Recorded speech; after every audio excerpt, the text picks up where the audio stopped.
I had planned on continuing my CD collection from the G's, but I just learned of a great artist we just lost, Mr. Rick Davies from Supertramp.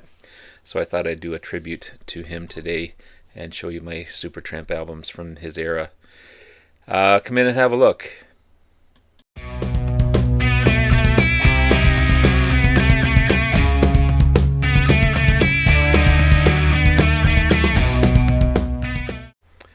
Good morning, everyone. It's Robert from On My Turntable. Hoping you a great morning this morning. It is Monday morning. As always, a coffee kind of morning. Cheers, everyone. Hope everyone's doing well. Got a new camera. It's a 4K camera. Not 100% on it yet. I like how it looks. It looks really cool. Much different than the previous camera that I had. Still trying to adjust. Anyone know of any good software for cameras? I've everything you try and find on the internet is you got to buy this, you got to buy that. Just trying to find some settings. All this one has is a brightness setting, but it would be nice to enhance, especially this mug here. Anyway, I digress. I had planned on doing and continuing my CD collection showing the G's, part 2 of the G's. But then when I woke up this morning, I learned of the death of another fantastic artist, Mr. Rick Davies, from the band Supertramp. So I thought I would share my Supertramp albums with you, talk a little bit about the band, my feelings on the band itself. Just pay tribute to a fantastic artist. Passed away on Sunday, September 6th. I apologize, Saturday, September 6th, 2025.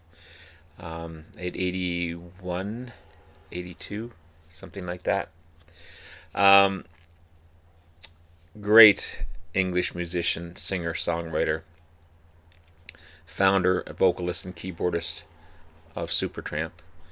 I had a chance to see them and was fortunate to see them in Ottawa way back.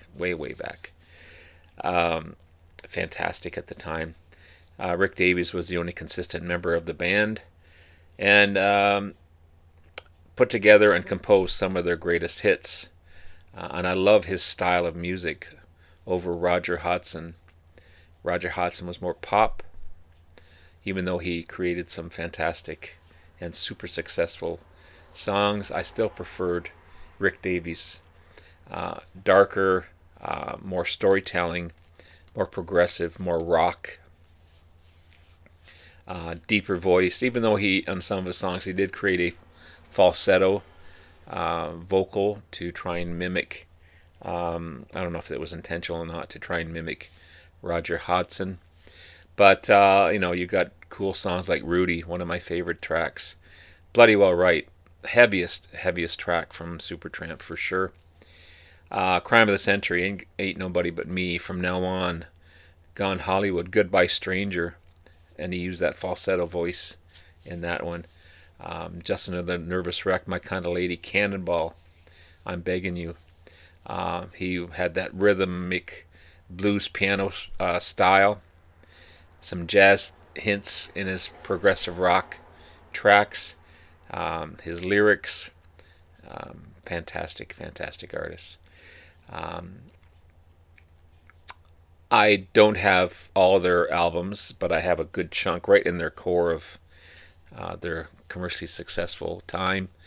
Right from their debut album in 1970, Rick Davies shared lead vocals with, at the time, partner Roger Hodgson, who would leave the band in 1983.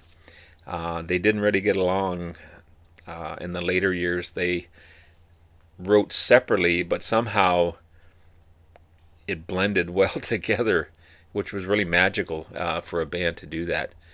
They didn't create together. They created separately, but their music blended well, and it just fit. on each album is amazing. Great British rock band formed in 1970. You've got Roger Hodgson, of course, lead vocals, keyboards, guitars, Rick Davies, vocals and keyboards. Again, they blended pop and progressive rock really, really well together. 11 albums between 1970 and 2002. I don't have all of them, but as I said earlier, what I do have is the core of some of their greatest stuff. I don't have their debut album, Supertramp, recorded in 1970, released in 1970. It was originally released under And I'm Not Like Other,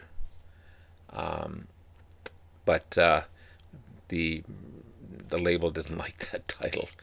And then in other countries like Singapore, it was called Shirley, not the name Shirley, but Shirley. And then in Spain it was a Now and Then, but then they decided just to keep it self-titled.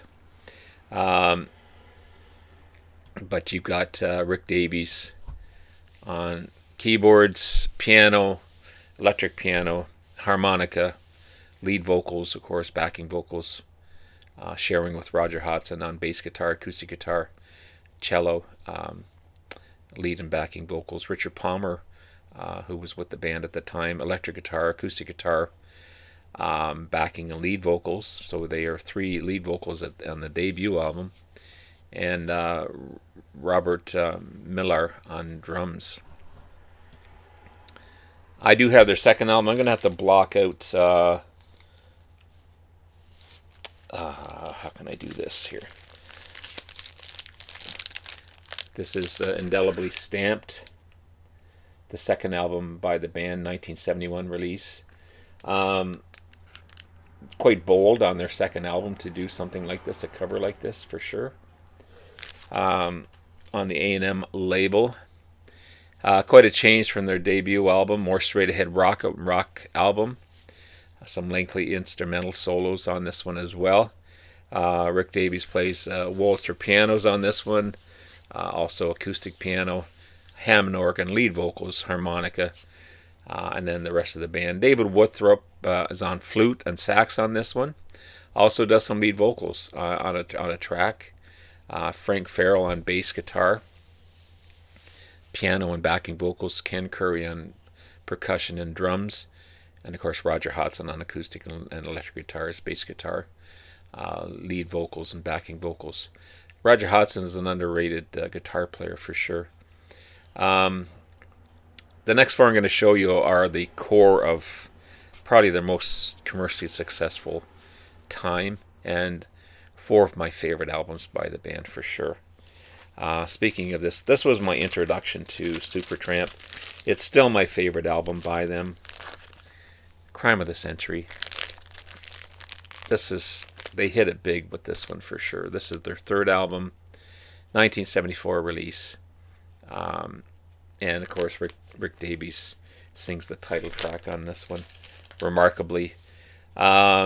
Released in 1974. Again, I was a young 14 basically at the time when it came out.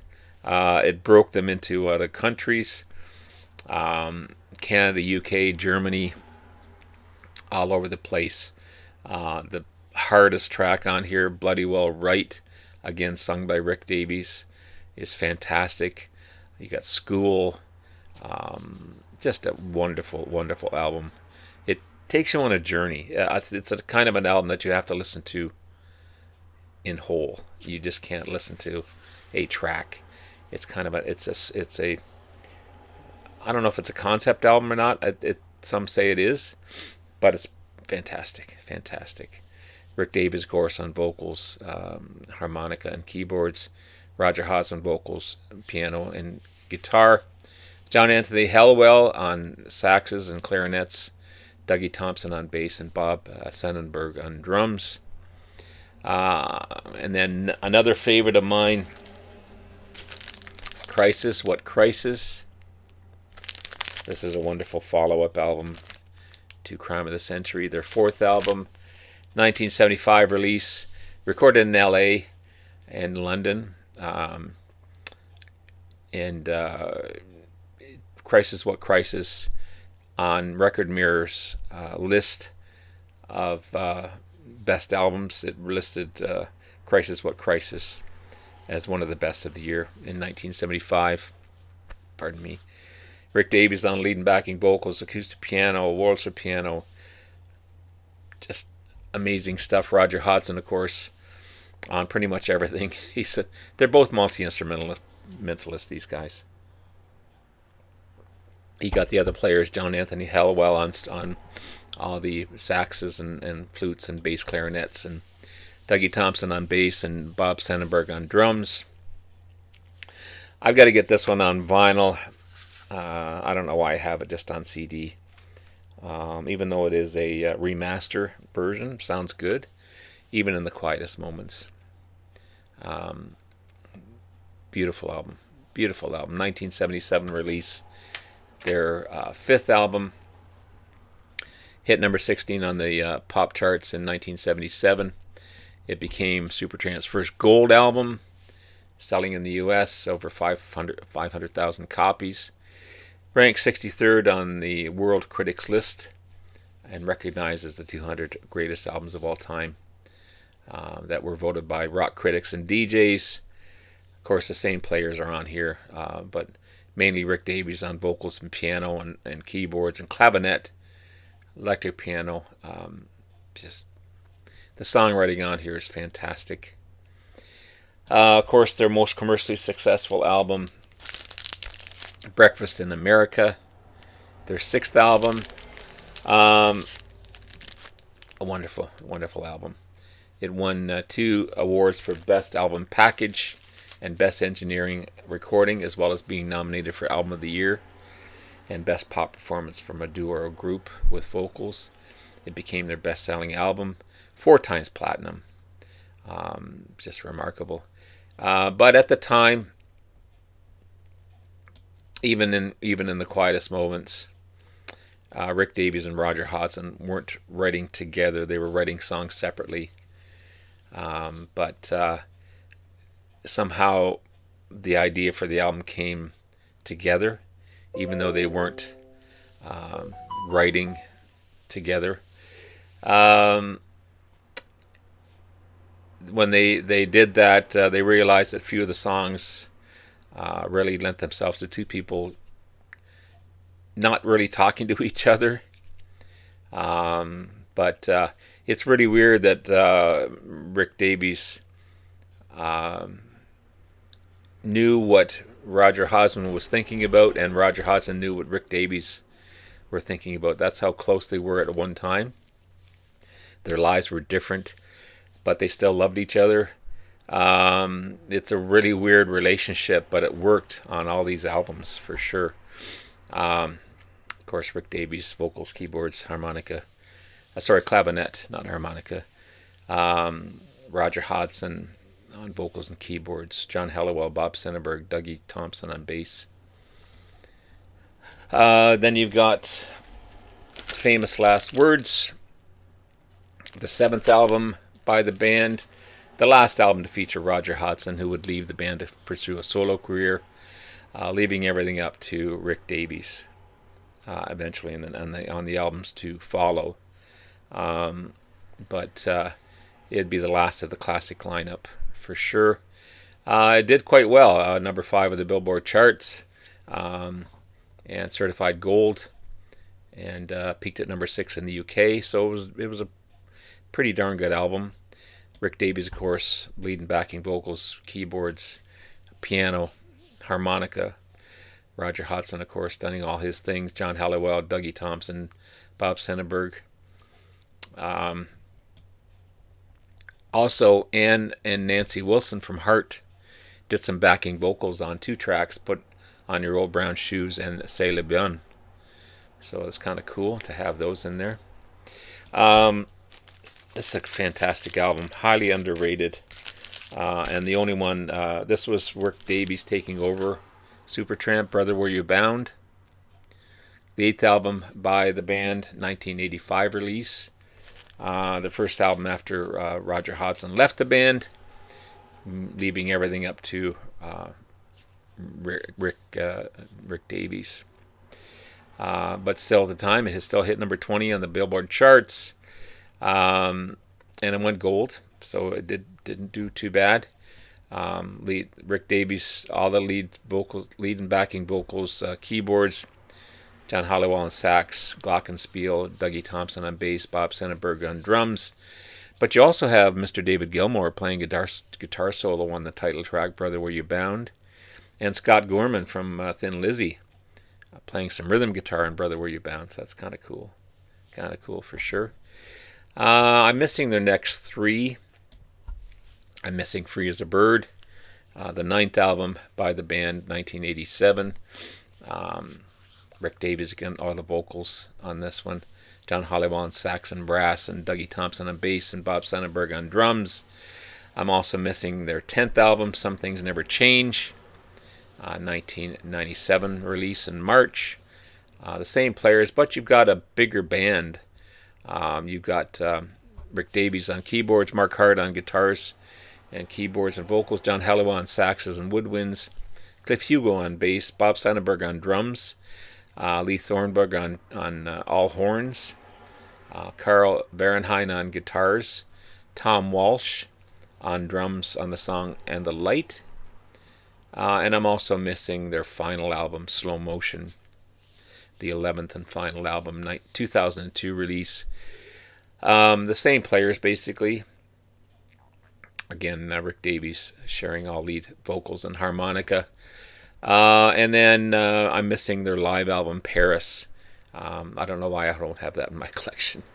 Released 1980, recorded during Supertramp's Breakfast of America tour in Paris, France, 1979, at the Pavilion de Paris, which used to be a slaughterhouse.